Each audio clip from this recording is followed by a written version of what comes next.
everybody. Let's talk about outlines. So this is the next assignment that you need to complete is an outline of your paper. So let's talk about what you need to do for that.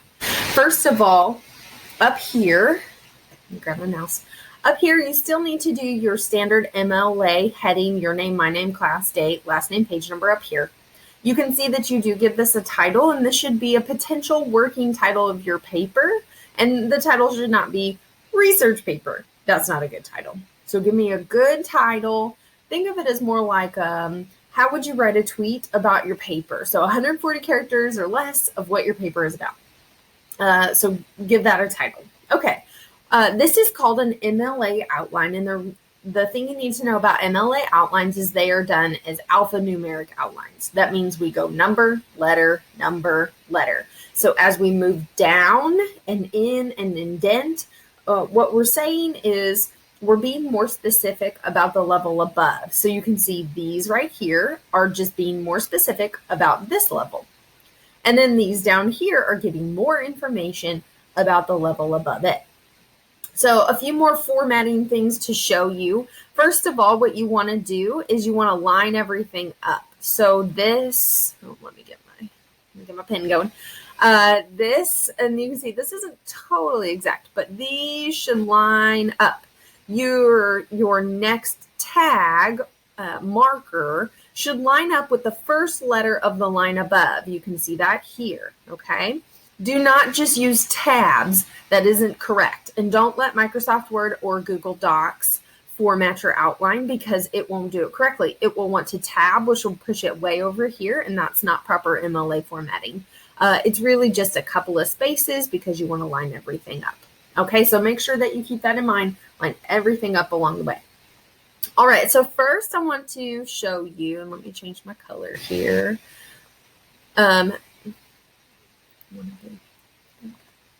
Okay, so the first level is a level 1. So the way we do outlines is by levels. All right, and so your level 1s are going to represent a couple of ideas. Of course, your first section of your paper is going to be your intro. So these represent major sections of your paper. Your level 1s are the major sections of your paper. We identify these with Roman numerals. So then 2 would be main idea number 1 that you plan to use in the body. And then, this would be main idea number 2, and so on and so on and so on, okay? And so main idea 3, and, continue on. Of course, your last one will be your conclusion. All right, so don't forget to put that one in there. You do need to have that. Okay, so those are your level 1s. So you're going to give me your introduction, then you're going to give me each of your individual main ideas. We also call these claims. So your claim or your main idea. So what is the first point you're going to make? Maybe this is cost, and then maybe this one is efficiency, and then maybe this one is how long it would last is longevity, whatever these, main ideas you're going to be discussing about your topic. So then under those, we will move down and we will get more specific about each of those by moving to a level 2. Okay. So what we're going to do, so these are your level 2s. You can see they line up down the page, and that's how that should look. Because we started with a number, we're then going to switch to a letter. Okay, so under here would be, what are some of the main points you're going to make about your introduction?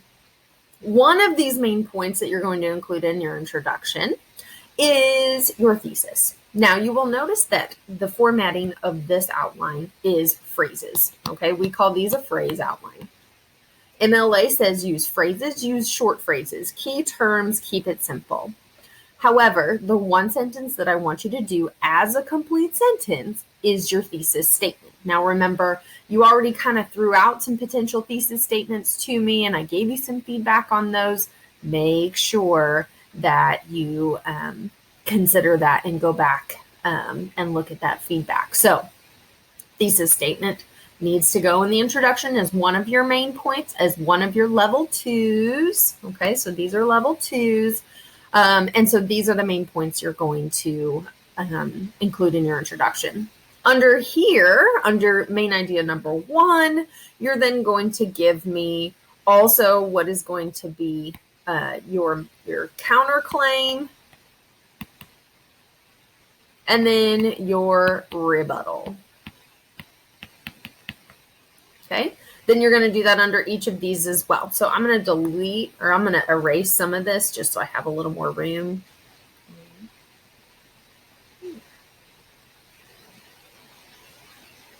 There we go. And actually, I'm going to go ahead and delete this one too. So in your body paragraphs, you're going to then give me your counterclaim, and then you're also going to give me rebuttal.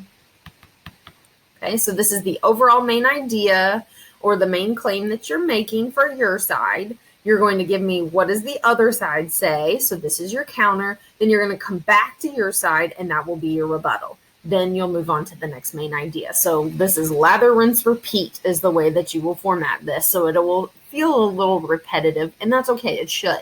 Your readers want to anticipate your organization and what should come next, because research is much more difficult to read and to write. So don't surprise them. Just keep following the formula. Okay, so claim, counterclaim, rebuttal. All right, so then in the intro and then in the conclusion, well, let me go ahead and scroll down here a little bit. In the conclusion, you will also do the same thing. Just give me what are some main ideas going to be here. Okay, so you'll only go to a level 2 in your introduction and in the conclusion. This is all I need, okay? Just the word introduction for your level 1, and then what are some of the main points. The body, though, is where you're going to spend most of the time in your introduction or in your outline. Okay, so because what we're going to do down there in the body sections, and we'll switch to red. Okay, so then we're going to move down and go to level 3. Now you can see we've done a number and then we did a letter. So now we're going to go back to a number. All right, so remember, I'm going to line this up. And then what am I going to put under my counter? Well, I'm going to give you support, right? Supporting details. Now, where do I get those supporting details? You already have those. Those are your facts. So this you've already planned out. You already know what you're going to say here. You just have to get them organized. So this is where you're going to take all those facts you've gathered so far and get them organized. By the time you're done with this outline, you will have already figured out where your facts are going to go, what the main ideas are that they fall under, how they work together to make your argument. And over 50% of your paper will be done then when you're done with this outline. So spend the time, put in the work, because then writing the paper will be so simple. Okay, so trust me on this. This is what you want to do. All right, so under here, we're going to give supporting details. Those are also known as your facts. Okay, so make sure that this is where you're putting your facts. And I'm going to run out of space here, but there you go. Okay, so under my claim, I will have some facts. Okay, under my counter, I will give some facts. And then under my rebuttal, I will give facts. All right, so this is how I'm going to organize and plan my paper, and how I'm going to take all those facts that I've gathered and put them somewhere and put them in some kind of order that is meaningful.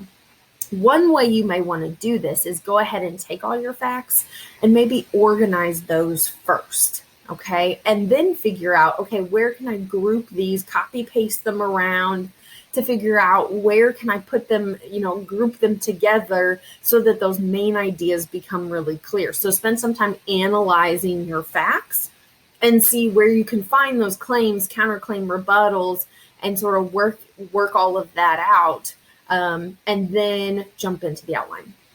Now, a couple of things about that. Yes, you need facts under the claim. Then you need facts under the counter.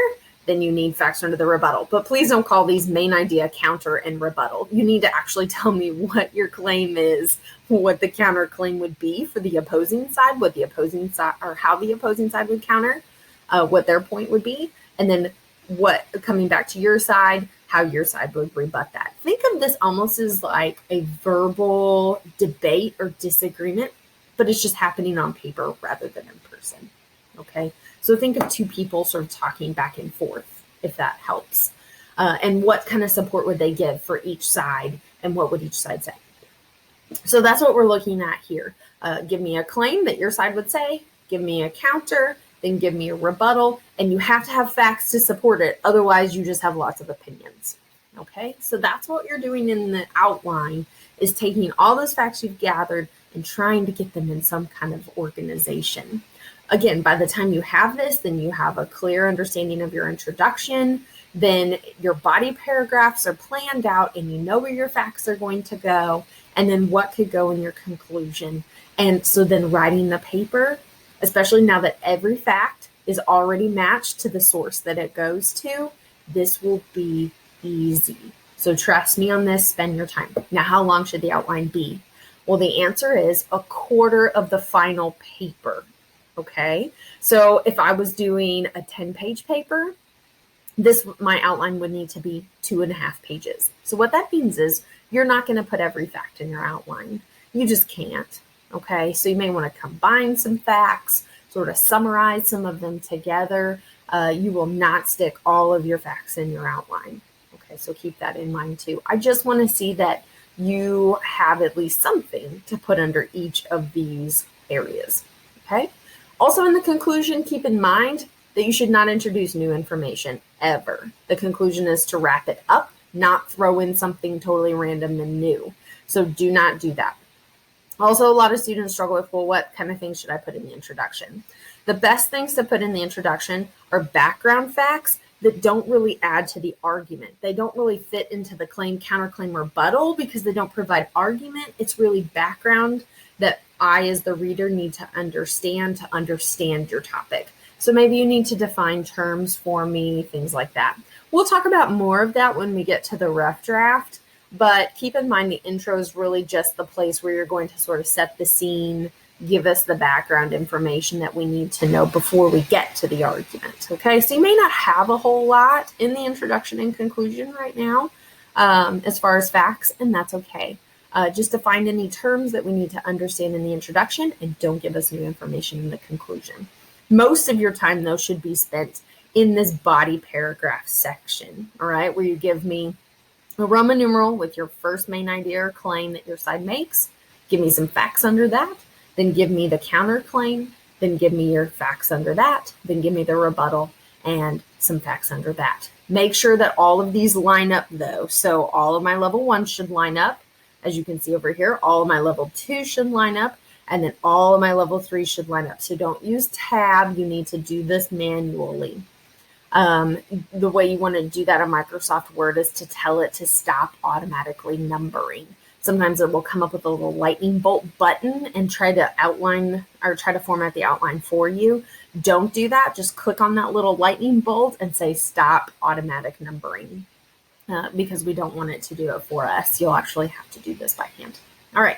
If you have any questions about your outline, let me know. Otherwise, make sure you jump into the discussion board. I just want a little snapshot of one section of your outline so I can see that you're on the right track before you turn this in. Make sure you turn this in on time. And again, if you have any questions, be sure to reach out to me sometime this week. All right. Talk to you later, guys.